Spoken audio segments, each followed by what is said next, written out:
안녕하십니까. 네오젠과학전문학원에서 고1 통합과학을 담당하고 있는 이재용 강사입니다.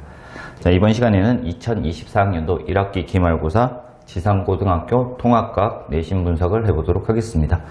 자, 지상고등학교 같은 경우에는 타 학교에 비해서 문제 난이도가 조금 높은 난이도로 출제가 되었다라고 볼 수 있겠습니다.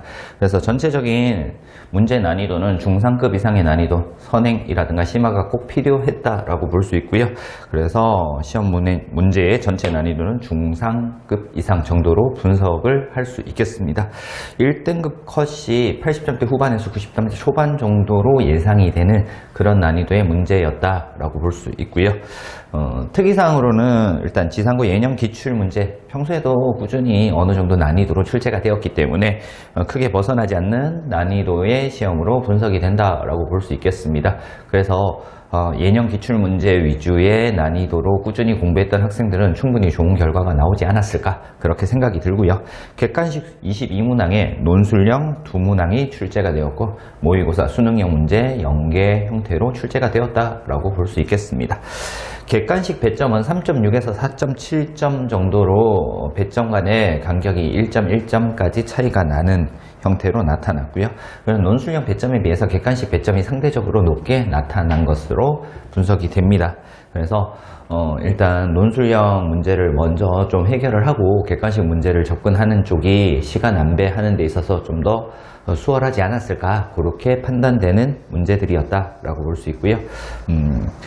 특히 물리 파트의 문제 난이도가 상당히 높게 출제되어서 물리 파트 문제 같은 경우에는 고등학교 2학년 물리 1 과정의 내용까지 어느 정도 숙지를 한 학생들이라면은 어느 정도 쉽게 풀 수 있었지만 그 정도가 되어 있지 않은 학생들 같은 경우에는 많이 어렵게 느껴졌을 그런 문제들이었다라고 볼 수 있겠습니다. 그 반면에 논술형 문제는 평이하게 출제됨으로 해서 논술형 객관식 물리 파트 문제의 시간이 많이 빼앗겼던 학생들 같은 경우는 논술형 좀 평이하게 출제된 논술형 문제를 풀지 못해서 감점당하는 경우도 있지 않았을까 그렇게 분석이 됩니다. 자, 전체 총 문항수가 24문항에서 객관식 22문항, 서술형 2문항, 그리고 서술형 2문항에 소문항이 6문항으로 구성이 되어 있었고요. 난이도는 전체적인 난이도가 좀 높은 형태에서 그 중에서 중상 정도 난이도 되는 5문제, 그리고 중간 정도 되는 12문제, 그리고 조금 평이하게 풀 수 있었던 문제가 7문제 정도로 분석이 되고 있습니다. 자, 그러면은 어떤 문제들이 학생들을 조금 까다롭게 했는가 대표 문항들을 조금 분석해 보도록 하겠습니다. 일단 1번부터 해서 5번까지 문제는 그나마 평이하게 출제되었다. 그냥 기본적인 개념이라든가 평소에 알고 있던 지식으로 충분히 크게 시간을 투자하지 않고도 풀 수 있는 문제라고 볼 수 있고요. 6번 문제 같은 경우에는 물리 파트 문제입니다. 6번, 7번, 8번, 9번 전부 다 물리 파트 문제로 물리 파트 자체가 조금 어렵게 출제된 문제들이다 라고 볼 수 있고요. 6번, 7번, 8번, 9번은 전체적으로 물체의 운동 파트에서 출제가 되었습니다. 그래서 그림에서 주어진 조건을 통해서 계산하는 문제들, 비교하는 문제들 이렇게 출제가 되었다. 그래서 물체의 운동, 자유낙하 운동, 포물선 운동, 그리고 수평 방향으로 던진 물체의 운동, 높이가 같을 때, 다를 때 조건을 다양하게 주고 그림과 그래프를 분석하고 조건에 따라 계산하는 문제로 출제가 되었다. 이때 계산할 때 통합과학 과정으로만 계산을 했을 때는 좀 난이도가 어렵고 그리고 잘 풀리지 않는 문제들이 있었던 반면에 물리 1 과정에 있던 공식이라든가 그런 내용들을 토대로 해서 해결을 했으면은 좀 빠른 시간 안에 해결할 수 있는 문제들이 아니었나. 그래서 이 물리 문제들 같은 경우에는 통합과학 과정, 심화, 그리고 고등학교 2학년 물리 1 파트의 선행도 어느 정도 이루어져야지만 해결할 수 있는 문제였다라고 볼 수 있고 평소 학원에서도 이런 문제들에 대한 대비를 철저하게 해줬기 때문에 충분히 해결할 수 있는 문제였지만 막상 시험 볼 때 조금 어렵게 느껴졌을 수도 있을 문제였다라고 분석이 됩니다. 10번 문제는 평이한 문제로 출제가 됐습니다. 그냥 보면 되고요. 11번, 12번 문제를 보면은 11번, 12번 문제 마찬가지 물리 문제에서 운동량과 충격량에 해당하는 문제 출제되었습니다. 마찬가지 그림, 그래프를 분석함으로 해서 운동량과 충격량에 대한 계산하는 문제로 출제가 되었습니다. 그래서 그림과 그래프에 제시된 조건을 토대로 해서 주어진 선지 계산하는 문제로 출제가 되었다. 그래서 마찬가지로 정확한 공식 그리고 얘네들 운동량과 충격량의 정확한 개념을 숙지하고 있으면은 충분히 해결할 수 있는 문제였지만 그 부분에 있어서 조금 제대로 숙지하고 있지 않았을 경우에는 난이도가 꽤 높았을 것으로 예상되는 문제다라고 볼 수 있겠습니다. 13번, 14번, 15번, 16번 같은 문제들은 15번 같은 문제들은 그냥 평이하게 풀 수 있는 문제였고요. 그리고 14번하고 15번은 지구과학 파트 문제였습니다. 그냥 평소 암기했던 부분 그리고 개념만 정확하게 숙지하고 있으면 쉽게 풀 수 있는 문제였다라고 볼 수 있고요. 16번 문제 지구 시스템에서 물의 순환을 나타내는 부분입니다. 그래서 그림에서 숫자적인 개념들이 있죠. 그런 부분들을 정확하게 따져줌으로 해서 조건을 보고 선지를 해결하는 문제. 난이도는 어렵지 않지만 전반적인 과정을 좀 알고 있어야지 풀 수 있는 문제다라고 볼 수 있고요. 17번 문제 질소순환 과정과 탄소순환 과정을 같이 물어보는 문제였습니다. 보통은 질소순환은 잘 안 물어보고 탄소순환까지만 물어보는 게 대부분인데 여기서는 질소순환과 탄소순환을 같이 물어봄으로 해서 모식도에 있는 부분을 분석해서 선지를 해결하는 문제로 나왔다라고 볼 수 있고요.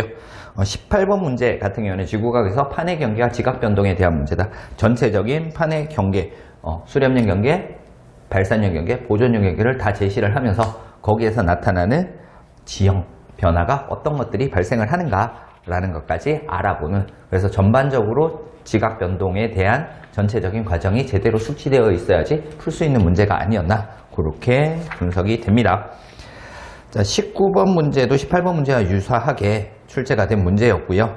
20번, 21번 같은 경우에는 생명과학 파트에서 지극히 단순한 늘 풀 수 있는, 늘 보여지는 그런 유형의 문제였다라고 볼 수 있겠습니다. 그래서 난이도는 그렇게 어렵지 않았다.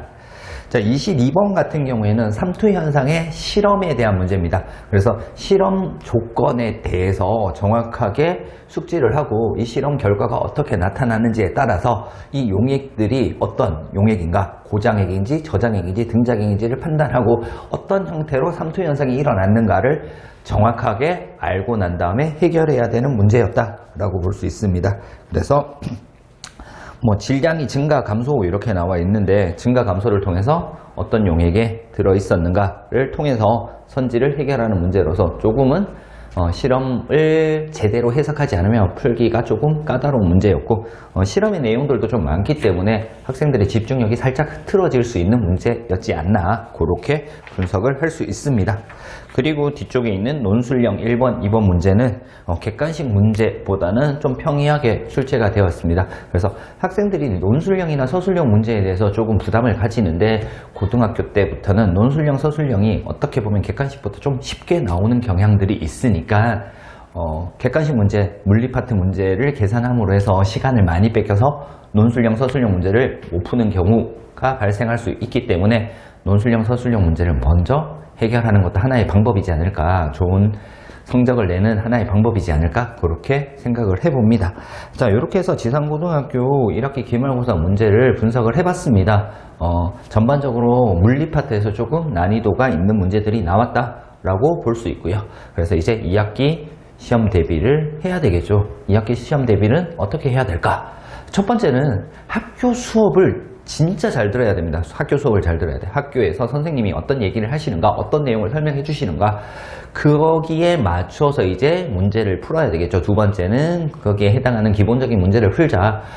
개념이 쉽더라도 또는 어렵더라도 기본적인 개념들은 갖춰줘야 된다. 개념을 알고 있더라도 문제를 풀 수 없는 경우도 있기 때문에 기본적인 문제를 풀면서 내 걸 만들자. 세 번째는 이제 기본적인 개념을 통해서 어느 정도 내 것이 됐으면은 모의고사 문제나 수능형 문제를 통해서 문제 유형들을 골고루 다뤄줌으로 해서 좀 변화된 유형에 대한 문제들도 해결할 수 있는 능력을 기르자.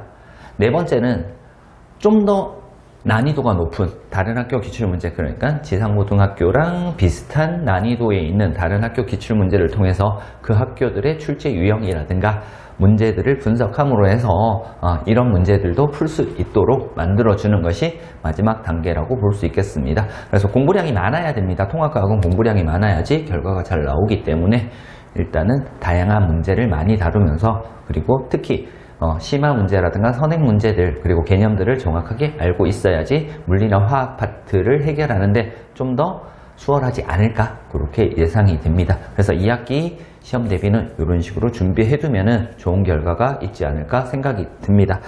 자, 이상 2024학년도 1학기 기말고사 지상고등학교 통합과학 내신 분석을 모두 마치도록 하겠습니다.